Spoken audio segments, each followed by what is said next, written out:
Why have we come to earth? Do you remember?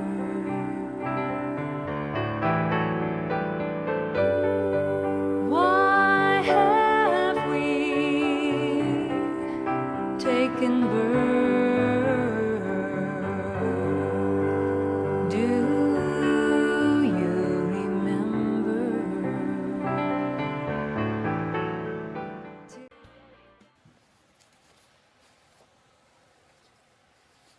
I love that song, No Place for Hate, Only Love. That's what we're about. Yes? Today we're going to talk about peace and prosperity. The talk was originally going to be just peace, but then I did peace last week with the closing of Advent, so I decided to kind of close the year. We usually close, we love to talk about peace and prosperity as we end one year and move into the new year. So I thought I would talk about that. And if you've noticed the news lately, there's not a whole lot of peace going on in the world. In some places there is, but they don't emphasize that so much. So I thought we would also read the, as a counterpoint to what we're going to talk about, today's meditation from the 40-Day Mind Fast Soul Feast book by Michael Beckwith. And he opens with a quote from Jean Houston. The title of the whole thing is Laugh the Laugh of Buddha. At the height of laughter, the universe is flung into a kaleidoscope of new possibilities.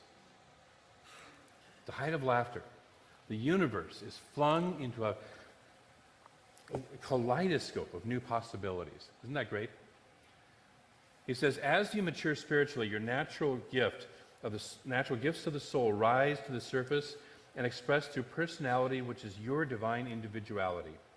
This allows you to appreciate your divinity, including the quirks that are uniquely your own way of moving in the world.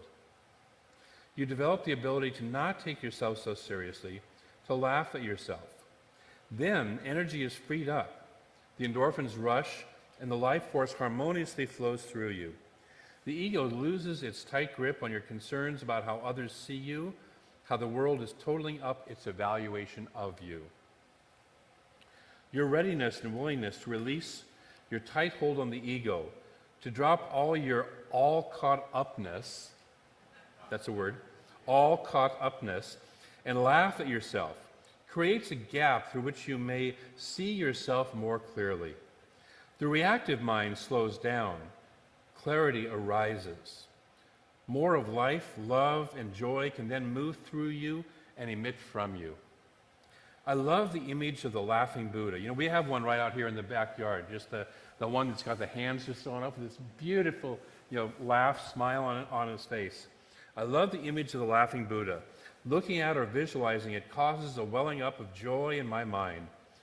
Buddha mind sees clearly through the appearance of humanity's hypnotic ignorance to the clear light of being. It sees what sociologist Peter L. Berger described when saying, the final illusion is power, while laughter is the final truth. Today, know with me that humor is a gateway to wisdom. Walk through it, and you will master a spiritual skill that will create space between you and the fictional character you call yourself. It will put the smile of Buddha that is in your soul upon your face. And the affirmation from today is, the cosmic laughter of spirit bathes my soul in joy. I see with clear seeing, and all that I do is from the pure joy of being. So let's take a moment to visualize that laughing Buddha within us. And just open our hearts, open our bodies, relax. And even if it's silently, allow that laughter to move through us, that joy to move through us.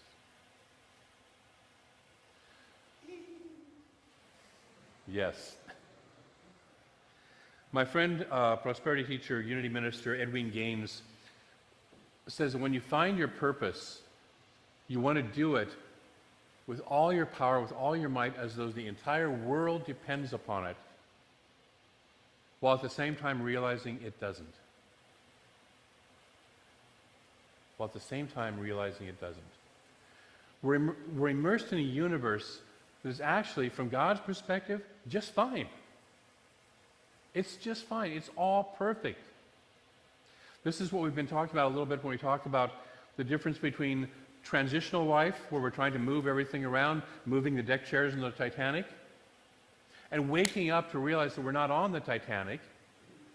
Okay? We're safely in our homes. There's not a drop of water anywhere nearby, and we're fine.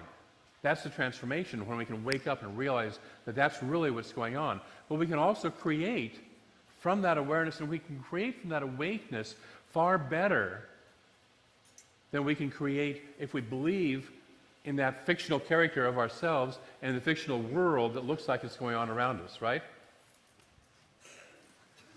So today we're talking about peace and prosperity.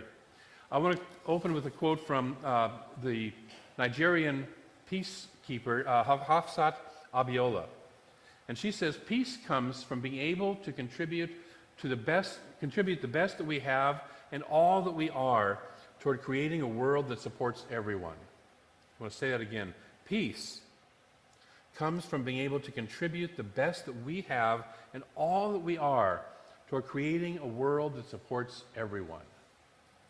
But it is also securing the space for others to contribute the best that they have and all that they are. So it's not just, do I have my life together? It's also, can I help others? Can I create a space for others to also have their lives together? Can I do more than just being self-involved with my own life? So last week we looked at what kept us from peace. And what keeps us from peace at the core is our belief in separation. So we have a belief that we're separate from the infinite, God, whatever name you want to give it. We have a belief that we're separate from our good, and we have a belief that we're separate from each other. And when we live in that kind of a belief, we have experiences of hurt, of fear, and of anger. When I believe that I'm separate from God, I actually believe that I'm separate from myself. Because God and I are one. And I don't recognize my own true nature. And so I am separate from myself. Ever feel that way? I have. When I don't recognize my unity with you, when I believe that each of us is separate from the other, I don't recognize the unity. And so I feel separate from you, and I feel separate from myself, all at the same time, and I'm in a soup of separation, fear, hurt, anxiety, not living in peace, right? Okay? Because the truth is, you and I are one. We have our individuality that we suited up in this, earth suit to play with on this planet, to remember who we are and to have this interaction. But underneath that, underlying that, is a unity. Underlying that is a unity. Can we remember the unity? Can we, when we look at the face of whoever that was that just really ticked us off this last week, remember the unity? It's okay that we got ticked off, but can we also remember that, whichever politician, whatever family member, many of you just got through with Christmas and family, whatever person just ticked you off is also one with you. Take a breath. When we're reacting, then we live from hurt, we live from fear, we live from anger, and we have a belief in conflict and confrontation. We believe that that is how the world should operate. You've seen people like that, right? Sharif Abdullah says, right now, the most widespread tools of social change on our planet include bullets and bombs. Regardless of the delivery system, a B-52 bomber dropping cruise missiles, or a suicide bomber on a crowded bus, the primary method of changing consciousness is to silence those who disagree with us.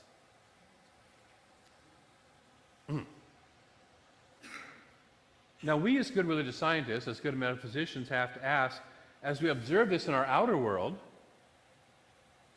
where does this exist within me? What is it in my own life that I'm bombing into silence because I don't want to hear it? Because it disagrees with my worldview. See, I was telling the first service, I've got the worldview all figured out. I know how it works. It works my way. Right? I don't have to do a purge. Chocolate in excess is just fine for me. I'm not stuffing anything. And each of us has our own idea of how the world works, right? And to some degree, we're flexible or inflexible. In some places, we're flexible and inflexible. You know, Cynthia and I are having the joy right now of deciding whether or not we're going to have a puppy. She badly wants one. I badly don't. And so there's a sort of an inflexibility that's happening here on both of our things. Actually, she's being pretty flexible and trying to find out all sorts of wonderful dogs that won't, annoy me too badly.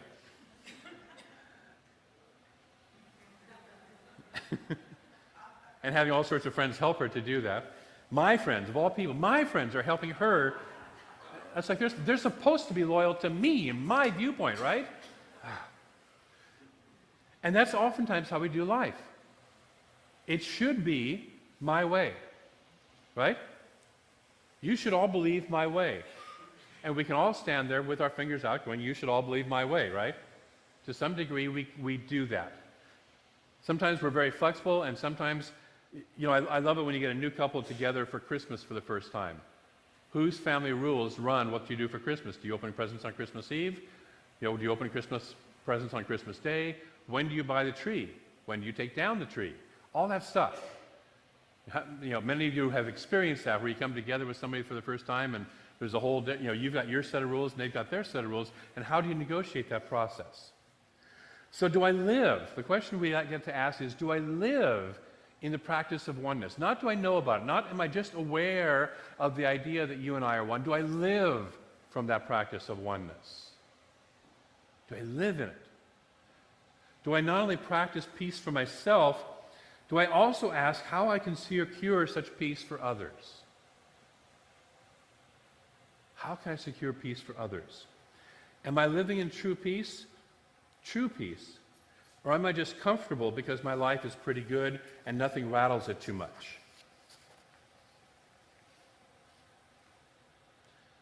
This brings us to look at prosperity, the other half of this conversation. Mary Morrissey says, prosperity is being comfortable enough to create what you want. Having enough that you're comfortable enough to create what you want.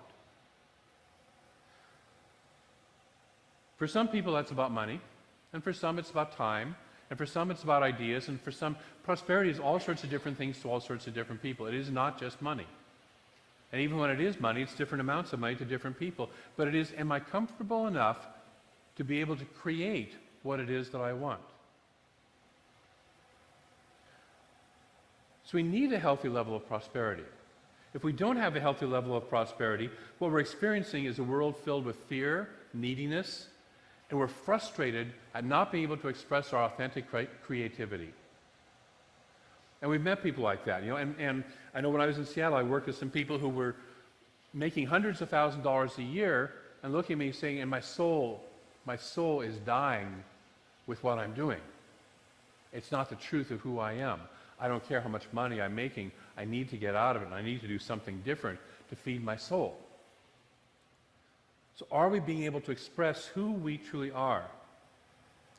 When we're not living with that level of prosperity, we have a separation from our knowing of our oneness. Because again, we're so busy, it's Maslow's hierarchy of needs, we're so busy just trying to get by that we don't have time to sit and sense our oneness and wonder how we can create peace in the rest of the world. So a healthy prosperity is a necessary thing. And we encourage you, we have classes, we have processes, we have teachings that support people in creating prosperity in their lives. We're going to be looking in February at a process called the Path to Wealth with a friend of mine from Seattle named Mae McCarthy. She's going to be the guest speaker here the last Sunday in February and do a workshop around that. That's going to be kind of a theme we'll look at for a couple of months. And so to support us in having what it is we need to create a stability in our lives. But beyond that then, what else can I do? Part of the processes that we look at are simply being open to spirit. The 9th century Sufi mystic Mansur al-Hallaj said, there's nothing left of me. I'm like a ruby held up to the sunrise. Is it still a stone, or is it a world made of redness? It has no resistance to sunlight. See, when I have no resistance to spirit moving through me, I create peace and prosperity in my life.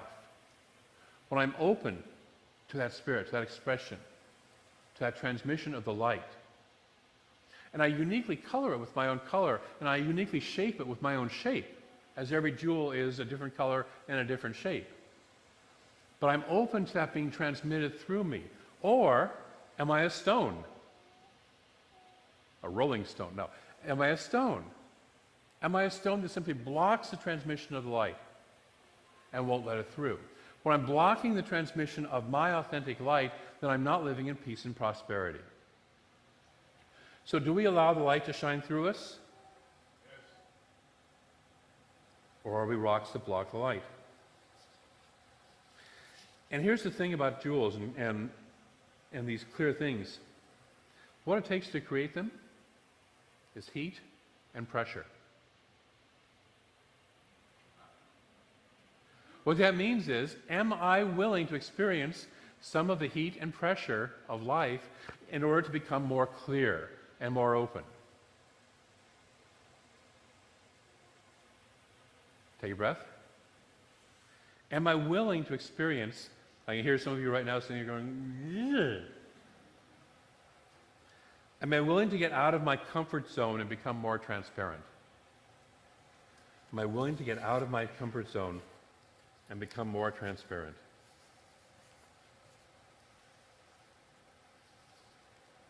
So prosperity can work as peace if we combine the two. I'm going to rephrase that quote that I started with. Prosperity allows us to be able to contribute the best that we have and all that we are toward creating a world that supports everyone. It also allows us to secure the space for others to contribute the best that they have and all that they are. It's our responsibility to have a healthy amount of prosperity and to use it wisely. Our true peace and prosperity begins within us, but it has to affect everyone else. See, what we teach here as spiritual principle is everything begins with us, with our thought, right?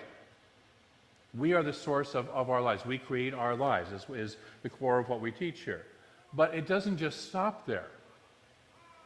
Now that I've got my life together, how can I use it? It's like the people with the swords in that story from the reading. Has it ever occurred to me to use my sword for something? Or is it just a way to sharpen my sword, sharpen my sword, sharpen my sword? Am I willing to take this, what I know, out and begin to support other people in creating lives that work for themselves? This coming year, we, along with about 100 other religious science churches around the country, are going to be looking at this theme. We're going to be working with this book, Creating a World That Works for All. And it's going to be our theme that we're going to work with to see if we can't make an impact on the world itself. To see if we can't take this consciousness that we have honed and refined and start to take it out in a different way, to have a powerful impact on our world. Because have you noticed? It could use it. Okay? I recently had a person tell me that they didn't need to take any more classes here because they already had all the money they needed. And they were pretty much through. Which is really a way of saying, I don't want to stretch and grow because my stuff's good. I got it. My stuff's good. I want to invite us to be willing to stretch and grow deeper.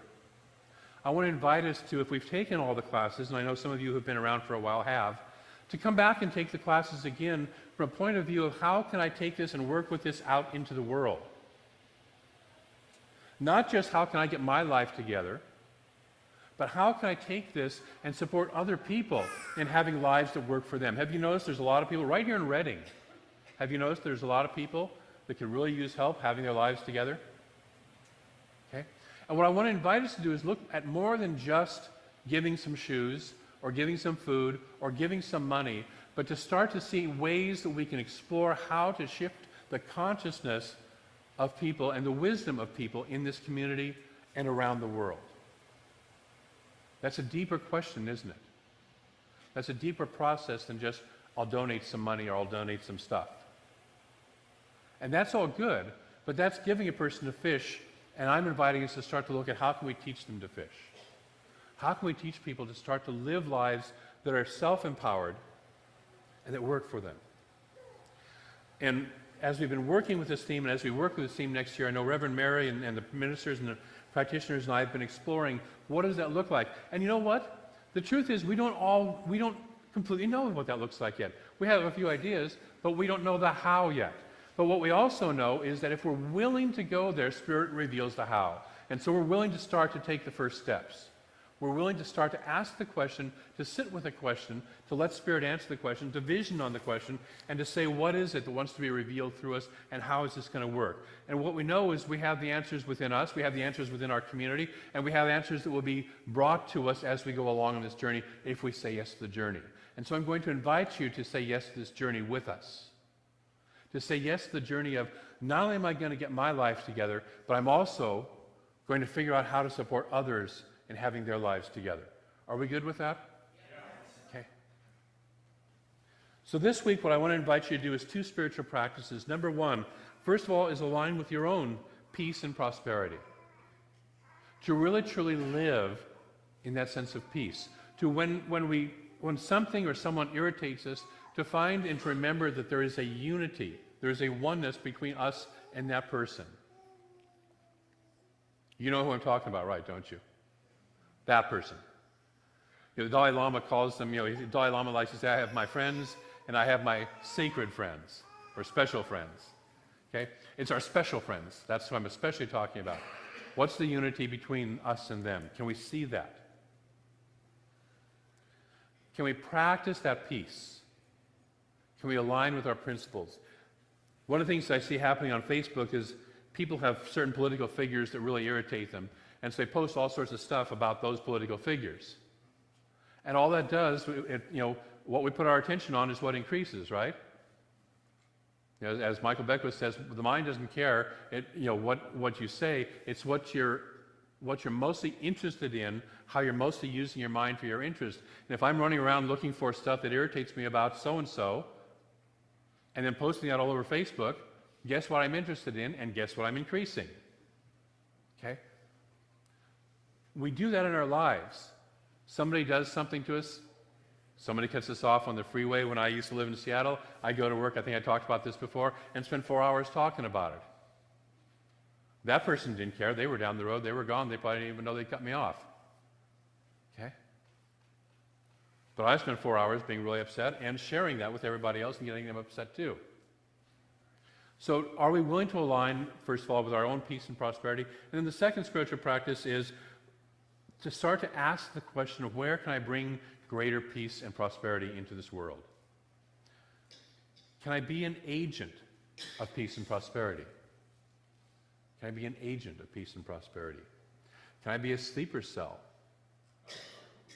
of peace and prosperity? Can I go deeper than ever before? Would I be willing to go deeper than ever before with my spiritual practice so it's not just about me, but it's also about how can I influence the world?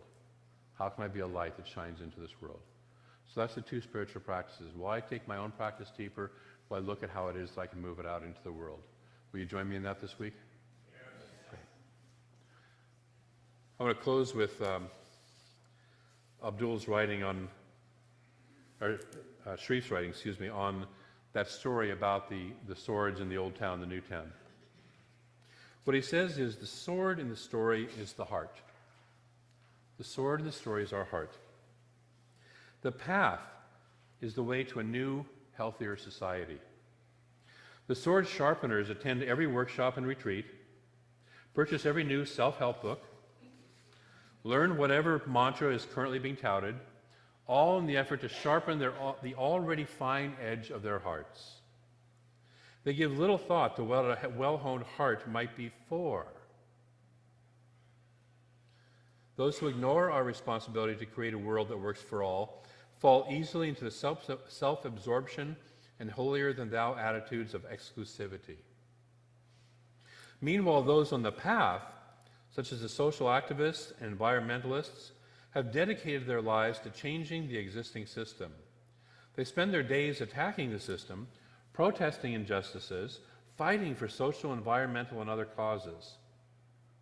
They have not seen that the principal tool to produce that change, compassion, must be refined if it is to be capable of performing its task. Many are motivated more by anger at what is wrong than expectant joy at what could be right. If they actually get to the new town, it will look to them a lot like the one they left behind, for they carry the spirit of the old town in their hearts.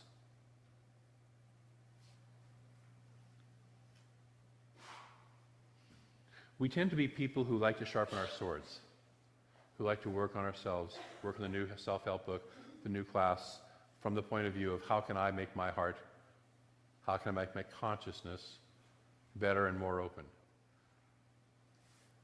Recently, Cynthia was in a group of people that were not connected at all with religious science.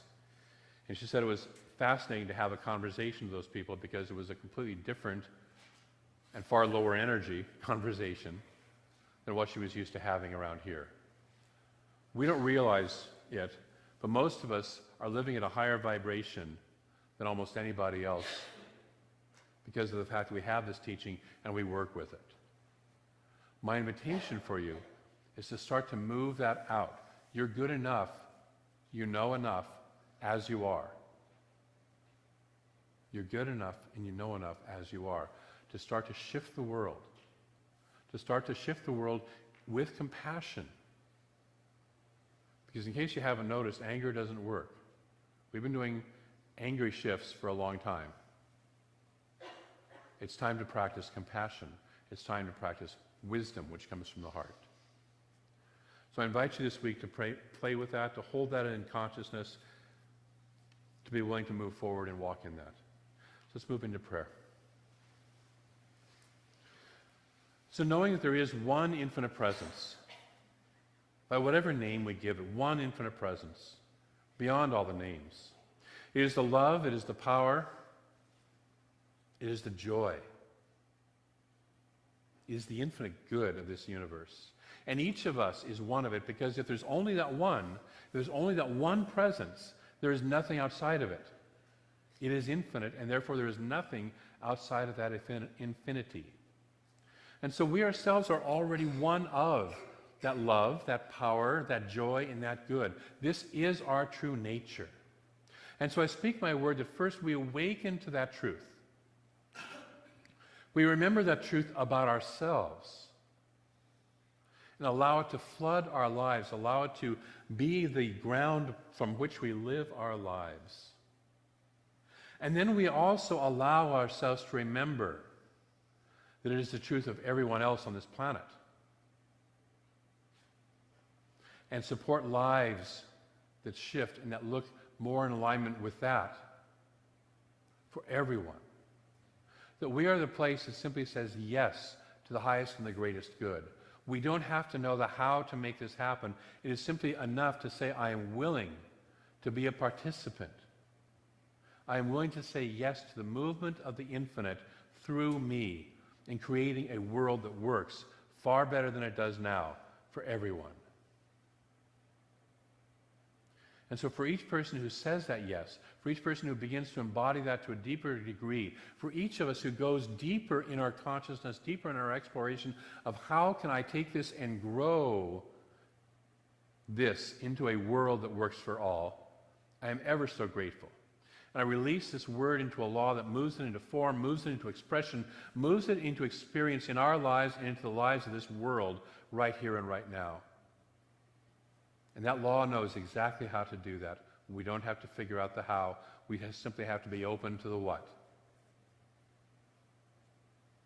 And I let it be, knowing it is already so in the mind of God.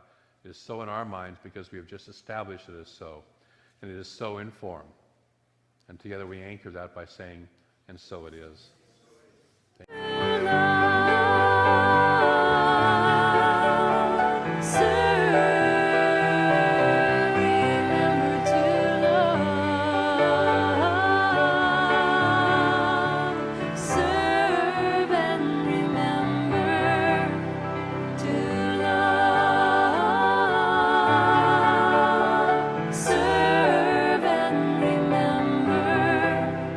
To love, serve.